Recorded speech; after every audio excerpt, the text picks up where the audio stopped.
Don Arturo is an elderly gentleman who remembers it all. And he'll talk about it to anyone who's willing to listen.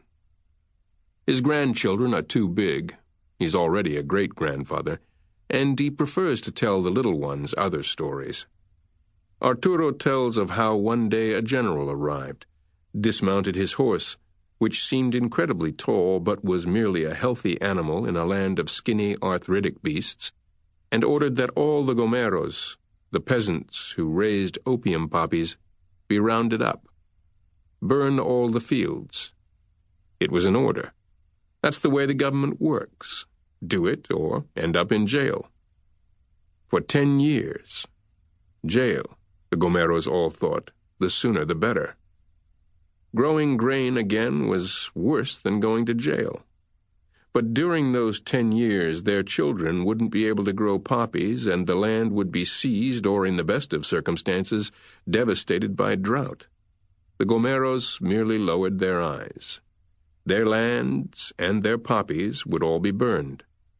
Soldiers arrived and dumped diesel fuel on the soil, the flowers, the mule tracks, the paths leading from one estate to another.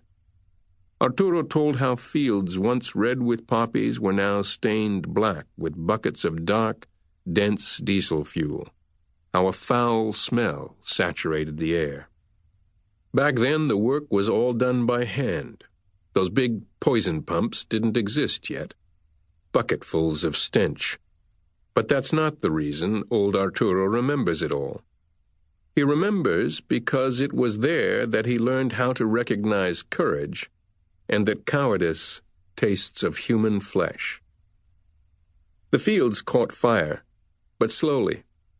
Not a sudden burst of flame, but row by row, fire contaminating fire. Thousands of flowers, stems, and roots catching fire. The peasants all watched, and so did the police and the mayor, the women and the children. A painful spectacle. Then, all of a sudden, they saw screaming balls of fire come shooting out of the nearby bushes. Living flames, it seemed, leaping and gasping for breath. But the fire hadn't suddenly come to life. These were animals. Asleep among the poppies, they hadn't heard the noise or smelled the diesel fuel, which they'd never smelled before. Flaming rabbits, stray dogs, even a small mule, all on fire. There was nothing to be done. No amount of water can put out diesel flames on flesh, and besides, the land all around was on fire. The howling beasts were consumed right before the people's eyes. And that wasn't the only tragedy. The Gomorros who had gotten drunk while dumping the fuel, they too caught fire. They drank cerveza as they worked and then fell asleep in the brush. The fire took them too. They howled a lot less than the animals, staggering around as if the alcohol in their veins were feeding the fire from within. No one went to help them. No one ran over with a blanket. The flames were too fierce. That's when Don Arturo saw a dog, all skin and bones, run toward the fire. The dog dove into that inferno and came out with 2, 3, finally 6 puppies, rolling each one on the ground to put out the flames. Singed, spitting smoke and ashes, covered in sores, but alive. They stumbled after their mother, who walked past the people gazing at the fire. She seemed to look right at each one of them, her eyes piercing the Gomorros, the soldiers, and all the other miserable human beings who were just standing there.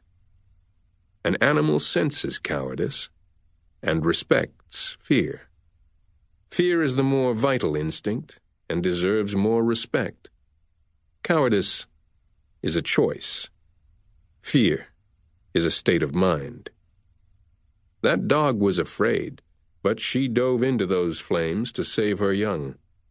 Not one man had saved another man. They'd let them all burn to death.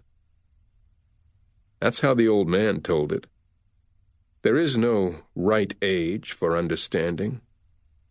To him it came early, when he was only 8, and he remembered this truth till he was 90. Beasts have courage and know what it means to defend life. Men boast about courage, but all they know how to do is obey, crawl, get by.